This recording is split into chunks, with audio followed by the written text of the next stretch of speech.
Continuando. Morrer substitutivamente. Participante. Trata-se de uma jovem de 19 anos, que é filha de uma cliente. Essa jovem quer morrer. Hellinger. Quem é a cliente que veio até você? Participante. A mãe. Hellinger. Então, quem quer morrer? Participante. A filha da cliente. Hellinger. Quem quer realmente morrer? Participante. A mãe. Hellinger. A mãe, é claro. Não precisamos ficar fazendo rodeios. Para o grupo ele diz: quando alguém vem com um problema de outra pessoa, sempre se sabe que o problema é exatamente da pessoa que vem até nós. Para a participante, não precisamos perder tempo aqui. Participante sacudindo a cabeça: não tenho muita certeza. Hellinger diz: ok, vamos ver isso. Hellinger então escolhe uma representante para a mãe e a posiciona. A participante quer persuadir Hellinger, mas ele não quer ouvir. Hellinger para a participante: você está percebendo que não está em sintonia com ela? Quando ela faz essas observações, se você não estiver em sintonia, não vai conseguir mesmo ajudar. A mãe olha para longe, então se ajoelha, depois de um tempo. Desliza de joelhos para a frente e olha para o chão. Hellinger coloca um homem à sua frente. O homem se vira-se, a mãe olha longamente para ele. Fica de cócoras e se levanta novamente. Hellinger para a mãe: diga a ele: se você não olha, eu olho. Mãe: se você não olha, eu olho. O homem não se move. Hellinger pede ao homem que se deite de costas perante a mãe. O homem não se movimenta. Hellinger para o grupo: é claro que aqui nós interferimos como ajudante. Uma coisa assim não podemos deixar passar. Hellinger vira o outro homem. Ambos, o homem e a mãe, olham para o morto. O homem se movimenta lentamente em direção ao morto. Quando a mãe quer se aproximar, Hellinger a vira. O morto se vira para o homem e olha para ele. Hellinger para a mãe: como é agora? Mãe: um pouco melhor. Hellinger a afasta mais. O homem se aproxima do morto. Hellinger: e agora? Mãe: mais leve. Hellinger coloca a filha em frente a dela. Hellinger para a mãe: diga a ela: agora eu fico. Mãe sorrindo: agora eu fico. A mãe e a filha vão ao encontro uma da outra. Hellinger para o participante: está claro o suficiente para você? Participante: sim. Hellinger para os representantes: é o suficiente, agradeço a todos vocês. Para o grupo ele diz: quero explicar os passos e o que aconteceu aqui para a participante. Primeiro a mãe olhou para alguém e depois olhou para o chão. Ela olhou no lugar de alguém para o chão, por isso coloquei um homem em frente a ela. Logo que ela foi até o morto, ela pode virar-se e tudo fica tão fácil quando se confia nos movimentos da alma, ok? E todos concordam com a cabeça. O ajudante como guerreiro. Novo subtítulo. Hellinger para o grupo: gostaria de dizer algo geral sobre a ajuda. O ajudante é um guerreiro, tem a energia de um guerreiro. Um guerreiro espera até que a coisa fique realmente séria. Uma vez li um livro de Goldrake. Ele disse algo sobre emaranhamentos psicossomáticos, sob o ponto de vista psicanalítico. É um livro muito bom. Ele observou as gralhas e a distinguiu. A gralha líder, a alfa, é sempre bem calma. Apenas as outras é que são espalhafatosas. Assim é também como a ajuda. Os que começam a ajudar imediatamente não têm força. Portanto, o que fazemos é observar e ir a uma guerra, na qual se trata do último, isto é, da vida e morte. Na terapia decisiva, na ajuda decisiva, trata-se sempre da vida e morte. Então procuramos quando esse conflito será superado e ganho. Primeiro olhando-se para a morte do cliente, sem medo. É uma grande guerra, existem vítimas, alguns ficam para trás, o ajudante os inclui também em seu campo de visão. Ele sabe que alguns ficam para trás. Se formos nos ocupar com eles, perderemos a guerra. Passamos por cima disso até que o decisivo apareça, seja visto e superado. O guerreiro não é corajoso, é esperto e trabalha estrategicamente. Estratégia significa como enfraqueço o inimigo, como tiro a força dele. talvez também a coragem. Ele enfraquece quanto mais eu espero. Então, no momento decisivo, cai a palavra significativa. A pessoa significativa é introduzida e o passo decisivo é feito. Quando se ganhou a batalha, não se vê mais o ajudante. Ele já se encontra na próxima guerra. Ele perde a festa da vitória. Ele não precisa disso, porque quem ganhou foram as forças com as quais ele estava de acordo. A ordem, novo subtítulo. Gostaria de dizer algo sobre a ordem. A ordem é equilibrada. Quando algo está equilibrado de tal forma que se complementa, se sustenta mutuamente, se apoia e está direcionada a uma meta, de modo que a ordem sirva a esta meta. Então temos uma boa ordem. Algumas vezes as metas e as circunstâncias mudam e então a ordem muda também. Ela precisa entrar em um novo equilíbrio. E a ajuda ocorre segundo a ordem. Mas qual é a ordem da ajuda? O que deve estar em equilíbrio aqui, de maneira que possa servir a meta de uma forma completa? Quando um ajudante encontra um cliente, como é que os dois podem ter uma ordem para si? O que acontece se os dois começam uma relação terapêutica? O que entra talvez em desordem com isso, em um sistema maior? Por isso, quando se ajuda, deve-se considerar o todo maior em que tanto o ajudante quanto o cliente estão inseridos. Primeiro, faz parte deste todo maior os pais do cliente, sua família, sua origem, seu destino especial, que resulta do sistema a que ele pertence.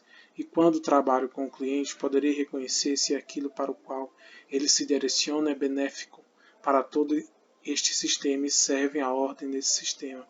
E vou reconhecer onde está a desordem e o desequilíbrio nesse sistema. Quando reconheço, coloco isso em ordem, mas servindo, por assim dizer, a partir de uma posição inferior. Na verdade, esta é a posição correta do ajudante. No sistema todo, ele tem a posição inferior. Só assim que faz está em ordem, pode estar em ordem, pode fomentar a ordem para um sistema maior. Depois que isso aconteceu, ele não é mais importante para esse sistema. Então, ele se recolhe. E nisso que devemos pensar quando ajudamos. Cartas de amor, novo subtítulo. Participante. Trata-se de duas meninas que têm 8 anos de idade e moram no orfanato. Elas expressam o desejo de ir para uma família de criação, mudar de região. Hellinger. O que há com os pais? Participante. A menina mais velha foi dada pela mãe logo após o parto.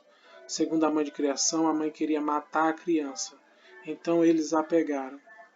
A mãe de criação tinha perdido sua própria criança antes, quando tinha cerca de 5 ou 6 meses. Estava novamente grávida. Quando a criança veio para ela e teve depois uma menina, as duas meninas cresceram como a mãe de criação e, respectivamente, como a mãe biológica.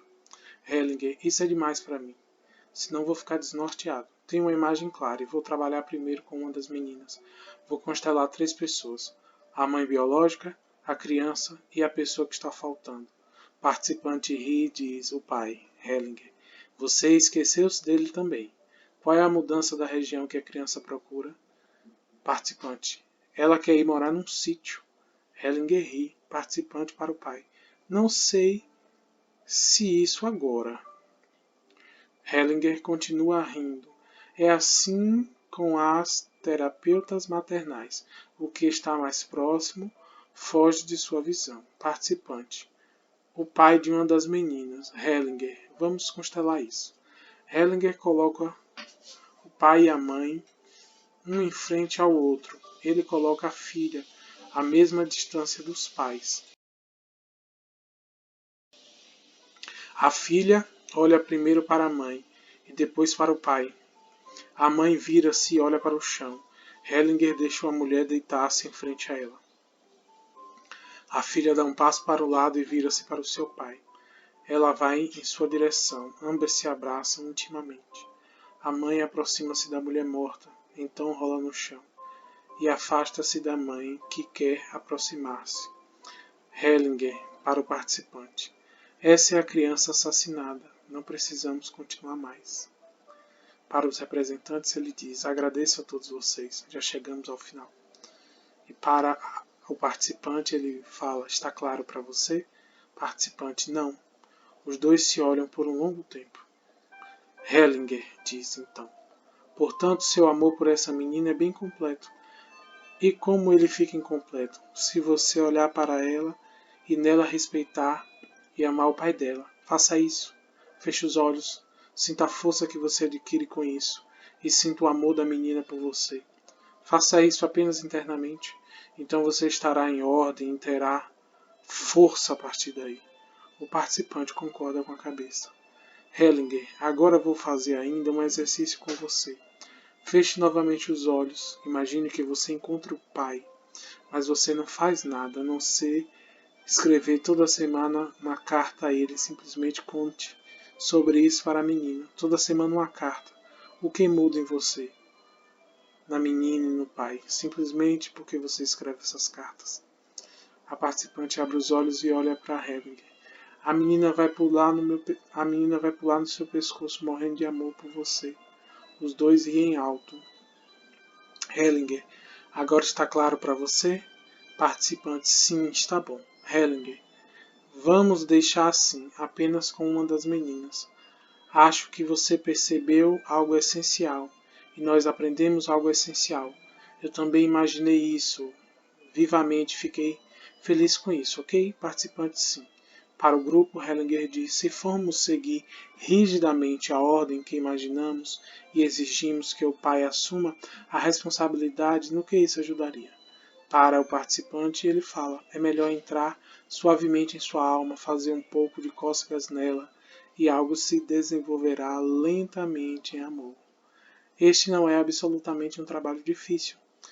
E ele causa prazer. Você será criativo em tudo aquilo que escrever a ele. Não é necessário ser uma longa carta, mas sempre algo como já estou vendo você, será irresistível. E assim ambos riem. Novo subtítulo: A Retirada. Participante. A cliente é divorciada e tem 3 filhos. O mais velho tem problemas com drogas e o do meio se fere e tem grandes problemas na escola. E a mais nova adora tudo que é militar. O pai da cliente tinha uma posição de liderança no distrito de Posen, na Polônia, durante a Segunda Guerra Mundial. Hellinger, vamos nos concentrar da maneira que fizemos antes. Feche os olhos. Vou conduzi-lo nessa meditação. A primeira coisa é que você curve-se perante o pai dela e suas vítimas. Foram talvez 1 milhão de vítimas. E perante o seu líder e o destino poderoso atrás de todos. O destino é o véu que está na frente de algo grande que está atrás, oculto e revela simultaneamente o divino para além do bom e do mal. O pai pega agora seus filhos pela mão. A mãe está à direita e as crianças estão no meio. Todos se seguram pelas mãos e curvam-se perante esse destino. Deitam-se de bruços no chão, estendem os braços para a frente e choram. Você se recolhe, você os deixa lá, seja lá o que for que aconteça com eles. Depois de um certo tempo, Hellinger coloca sua mão sobre a mão do participante. Ele abre os olhos e olha para Hellinger. Os dois concordam com a cabeça. Hellinger, isso é uma coisa adequada. Novo subtítulo: A Concordância. Participante. Trata-se de um homem de 23 anos de idade que nasceu com uma deficiência. Ele tem paralisia, costas abertas e também uma paralisação na bexiga. Tem surtos psicóticos e está no momento em uma clínica. De tempos em tempos fica agressivo. Hellinger, quem veio até você? Participante, a mãe. Após refletir por uns instantes, Hellinger diz: o que esse jovem quer de coração? Participante, eu acho que ele quer ir para sua mãe. Hellinger diz: ele quer morrer. A participante concorda com a cabeça comovida. Hellinger, é isso que ele quer e devemos permitir. Está claro para você? Participante, está claro para mim. Hellinger, a questão é, como vai lidar com a mãe? Ela é sua cliente. O que você deve fazer quando ela vier para você? Nós podemos falar sobre isso agora. Participante, posso dizer algo ainda. Tenho um determinado papel. Sou representante da instituição de tutela e ela veio para mim porque ocupa essa função. Hellinger fala: bom, acho que isso não faz diferença. Aqui se trata de algo de ser humano para ser humano, não de papel para papel. Nós dois vamos fazer agora algo juntos. Você é a mãe e eu sou você, ok? Você me diz algo agora. Participantes, não consigo mais cuidar dele. Por favor, faça isso. Meditação. Eu estou aqui. Hellinger, feche os olhos. Agora olhe a criança depois de seu nascimento. Depois para o pai da criança e diga a ele: é nosso filho. Participante, é nosso filho. Hellinger, então olhe juntos para a criança e diga-lhe: você é nosso filho. Participante, você é nosso filho. Hellinger, nós tomamos você como nosso filho. Participante, nós tomamos você como nosso filho. Hellinger, e nós tomamos conta de você como o nosso filho. Participante, nós tomamos conta de você como nosso filho. Hellinger, até quando nos for permitido. Participante, até quando nos for permitido. A participante está muito comovida. Hellinger, é agora e agora olhe para o destino atrás desta criança. O destino dela. E olhe para o seu próprio destino. Ele está ao lado do destino da criança. Curve-se perante eles. Ela curva-se bem profundamente. Hellinger, e agora coloque essa criança nos braços do destino dela. Você fica perante o destino, que está com a criança em seu colo e diz: eu estou aqui. Participante, eu estou aqui. Hellinger, e eu fico aqui. Participante, eu fico aqui. Hellinger, depois de um certo tempo, quando ela abre os olhos. Eu também fico aqui. A participante está muito comovida. Participante, é bom assim. Hellinger, ok, bom. Novo título. Perspectiva. Hellinger para o grupo. O que vivenciamos aqui mostra quanto este trabalho se desenvolveu.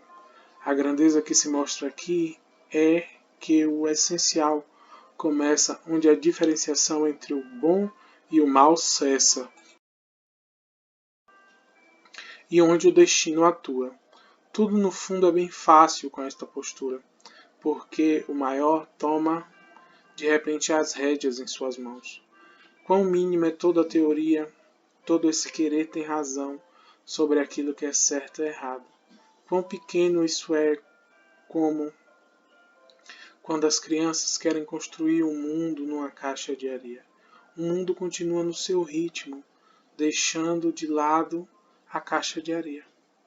Vou contar ainda uma pequena história que resume esse desenvolvimento. É uma antiga história minha. Se entrarmos nesse movimento, permanecemos no fluxo. A história. Título: O Caminho. Um filho procurou o velho pai e pediu: Pai, abençoa-me antes de partir. O pai falou: Que a minha bênção seja acompanhar-te por um trecho, no início do caminho do saber. Na manhã seguinte saíram ao ar livre e, partindo da estreiteza de seu vale, subiram uma montanha para um curso de treinamento. Quando chegaram ao cume, a tarde caía, mas a paisagem, em todas as direções, até a linha do horizonte, estava banhada de luz. O sol se pôs e com ele seu radioso brilho caiu à noite, mas quando escureceu, luziram as estrelas.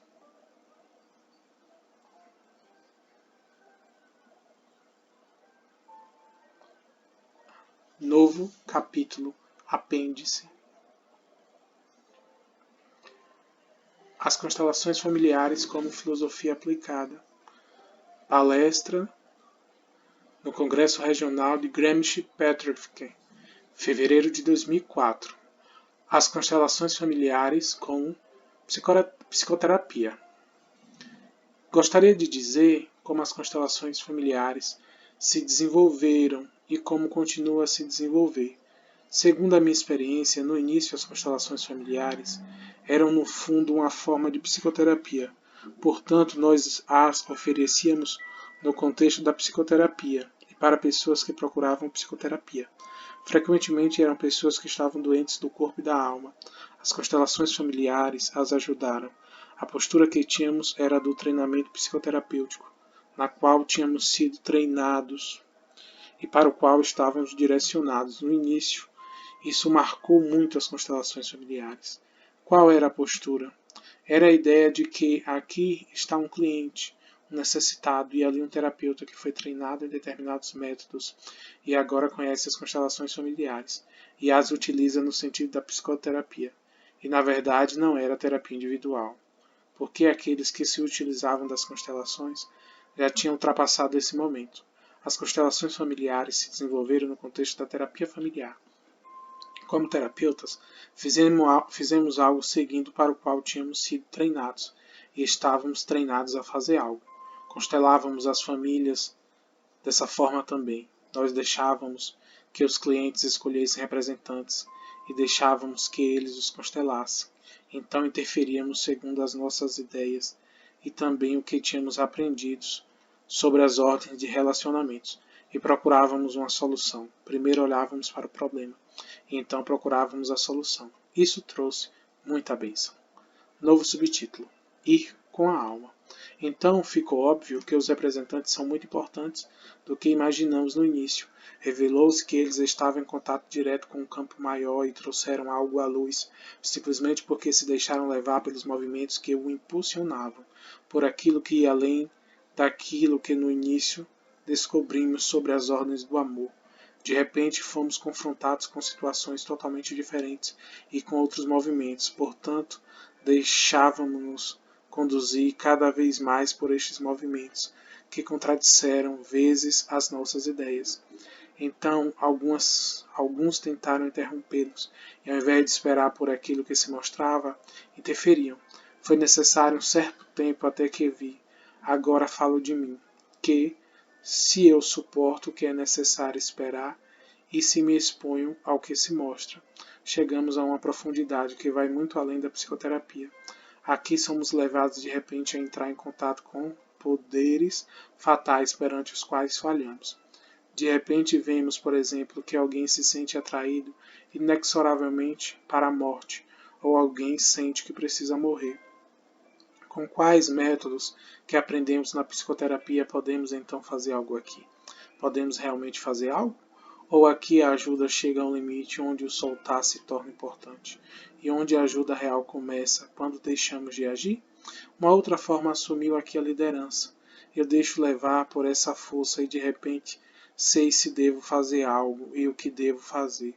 Mesmo se no início algumas vezes pareça ser absurdo, mas eu vou com esse movimento, então resulta algo que nunca poderia ter previsto antes. Portanto, isso vai além do contexto da terapia familiar e, por fim, da psicoterapia. Portanto, o que começou com as constelações familiares tornou-se um ir com a alma. Qual alma? Não a própria, não a do cliente, não a do representante, mas uma alma que atua em todos da mesma maneira. Se entrarmos em sintonia com essa alma, ficamos seguros, nos permanecemos parados perante algo impalpável e o impalpável fica de repente palpável no resultado. Novo subtítulo: Ir com o Espírito. Contudo, na vida, nada fica parado. Eu já havia pensado que, com o ir com a alma, o desenvolvimento teria atingido o seu final. Talvez, mas não é assim.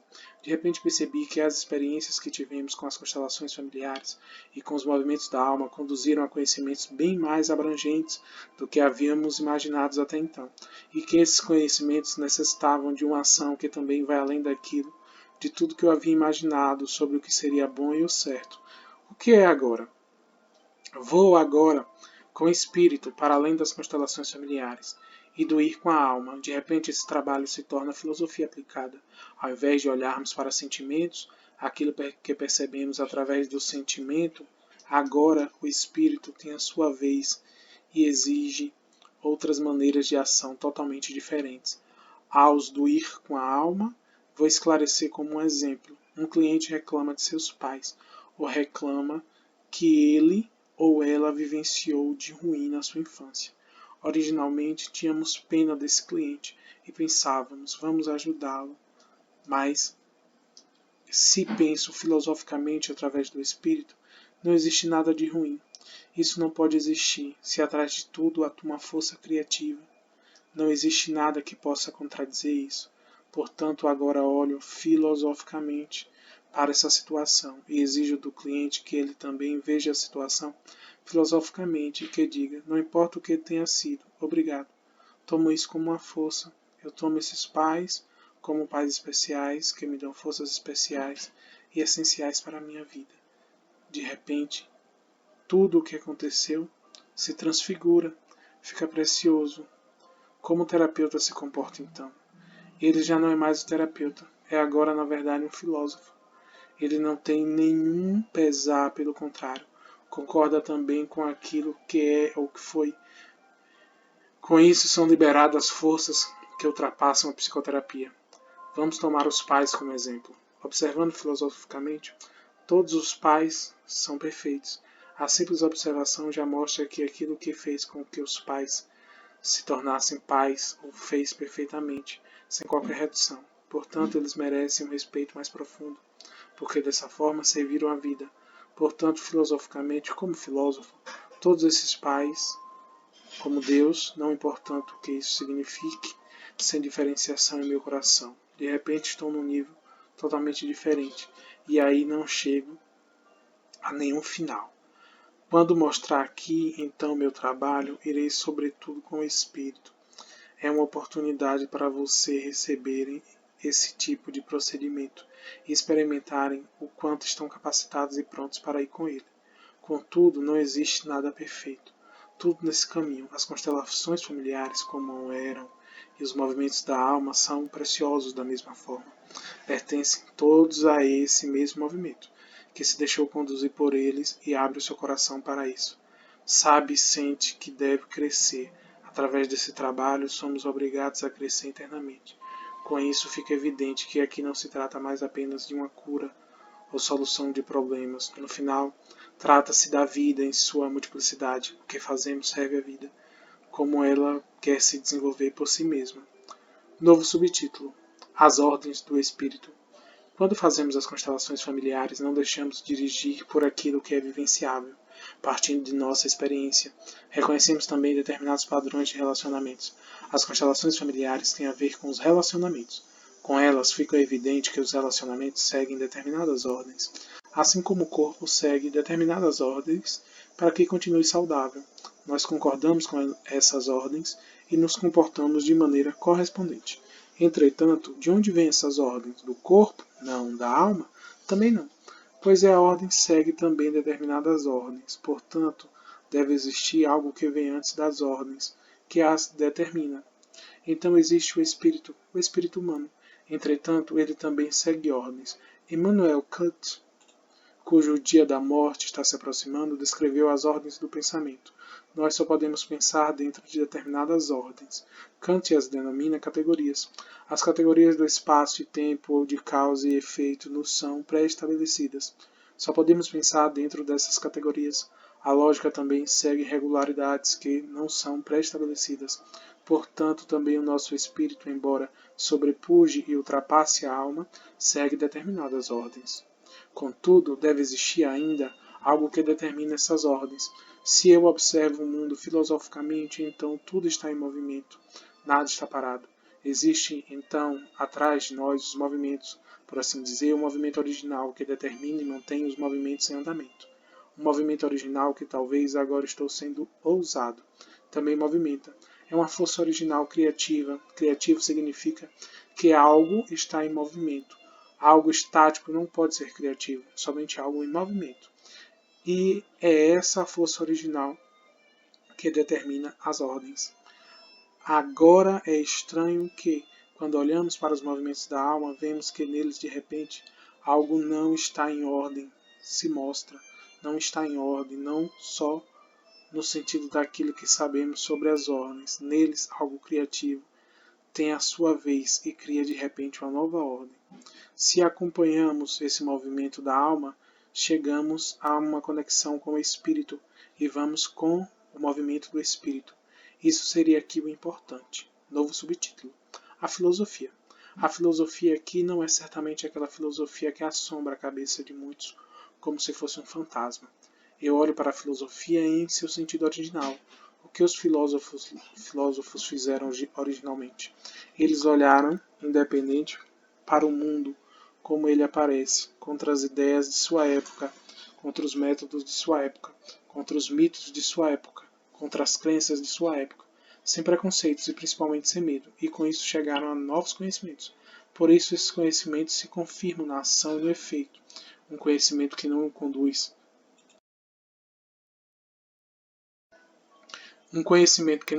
à ação e não se confirma na ação é vazio. A filosofia originária é completa, está totalmente a serviço da vida. Tomemos agora como Heráclides, certamente um dos bem grandes. Ele diz frases simples e de efeito abrangente. Se nós a percebêssemos realmente, por exemplo, a frase, tudo flui. O que isso pode significar? Expliquei um pouco com exemplo do desenvolvimento das constelações familiares, ou a frase ninguém entra duas vezes no mesmo rio. Por exemplo, ninguém faz a mesma constelação duas vezes. Isso não existe. Isso significa também que não importa o que uma pessoa aprendeu nas constelações familiares. No caso concreto, isso vai ajudá-la pouco porque o rio que ela observou antes e percebeu continua fluindo. Portanto, dessa frase simples e desse conhecimento simples decorrem consequências abrangentes. Aqui também faz parte a frase para que muitos é chocante. A guerra é o pai de todas as coisas. Sem guerra não há progresso. Isso destrói, por exemplo, determinadas ideias sobre Deus. Também destrói as metas sublimes de muitos que querem salvar o mundo. Quando percebemos de repente que estas frases também são instruções para a ação, nos comportamos de um modo totalmente diferente. Por exemplo, também face às críticas. No início trabalhamos com as constelações familiares e as novas descobertas sem pensar muito sobre elas, mas as experiências que coletamos com as constelações familiares nos mostraram que o mundo é diferente daquilo que pensávamos. Por exemplo, veio à tona através das constelações familiares que um sistema tem uma instância condutora comum, não importa como denomine-se isso. Por exemplo, como a consciência comum, ou como a alma comum, ou como um campo mórfico comum. Logo que tenhamos visto isso, precisamos pensar de maneira diferente. Por exemplo, precisamos pensar de maneira diferente sobre a consciência e agir também de maneira correspondente. O que isso significa? Agora, para a nossa ação presente, se penso filosoficamente e vejo realmente que tudo é dirigido por uma força, perante essa força não existem nem bons ou maus. Essa diferenciação fica suprimida. Portanto, a ajuda tem êxito aqui. Se eu deixo o julgamento, eu deixo devido à compreensão filosófica. Quando, por exemplo, uma cliente conta, fui estuprada ou sou vítima de abuso, imediatamente somos tentados a tomar partido e ficar de um lado e contra o outro. Então não poderemos mais ajudar. Mas se eu vou com o espírito, então vejo-os assim, denominados agressores, no mesmo nível das assim denominadas vítimas. E os vejo como seres humanos do mesmo tipo, de origens diferentes, emaranhamentos diferentes, mas com o mesmo direito. Se então, no momento em que escuto isso, me recolho e dou a cada um dos atingidos um lugar em meu coração, de modo igual, estou conectando com o Espírito e recebo compreensões e forças que levam adiante. Acontece que, atualmente, as constelações familiares é aquilo que se desenvolveu dela é atacado por aqueles que diferenciam entre agressores e vítimas, que querem, por exemplo, que se persigam os agressores, tornando-se em suas almas, eles mesmos, assassinos. Não é tão fácil suportar tais investidas. Contudo, se eu utilizo essa compreensão também em relação a eles, eu também as tomo em meu coração. Também eles estão no Espírito. O que eu faço agindo é ir com o Espírito. Assim está o futuro. Aqui está aquilo que reconcilia e aquilo que leva a vida adiante. Novo subtítulo: A reconciliação no Espírito. Vou fazer uma pequena meditação. Vocês podem fechar os olhos. Primeiro, centre-se. Quando a alma sofre, onde é que a sentimos no corpo? Não nos deixaremos conduzir pelo sofrimento da alma para o lugar do corpo, que sofre também. Então vamos com a alma para dentro desse lugar. Tornamos uma unidade com ela e tentamos verificar e sentir em que direção ela olha. Talvez também para que pessoas ela olha. Talvez uma pessoa para com a qual sentimos culpa, ou uma pessoa que foi expulsa, ou ainda uma pessoa com a qual estamos zangados. Então olhamos em nosso espírito para essa pessoa com amor. Nós esperamos a dádiva que nos é presenteada por essa pessoa, por essa situação, e tomamos isso em nosso corpo e em nossa alma.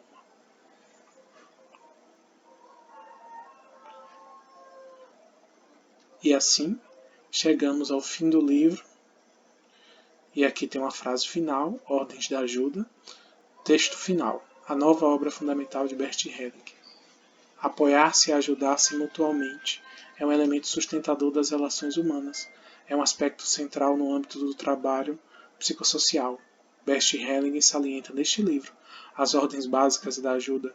Elas dizem respeito não somente ao dar e ao tomar entre os pais e filhos, mas também à ajuda profissional na psicoterapia ou no trabalho de assistência social. E a ajuda pode ter êxito mais facilmente quando essas ordens são respeitadas. Neste livro de treinamento, Hellinger esclarece as condições básicas da ajuda, confronta as ordens da ajuda com as desordens correspondentes e mostra através de inúmeros exemplos as consequências resultantes para os ajudantes e para quem procura ajuda. Assim, fica evidente que as constelações familiares é o trabalho com os movimentos da alma, se diferenciam das outras formas de psicoterapia e do aconselhamento, sobretudo na postura do ajudante. Ordens da Ajuda é um livro revolucionário com todas as suas consequências e mostra as constelações familiares no seu desenvolvimento atual. E assim encerramos o livro Ordens da Ajuda.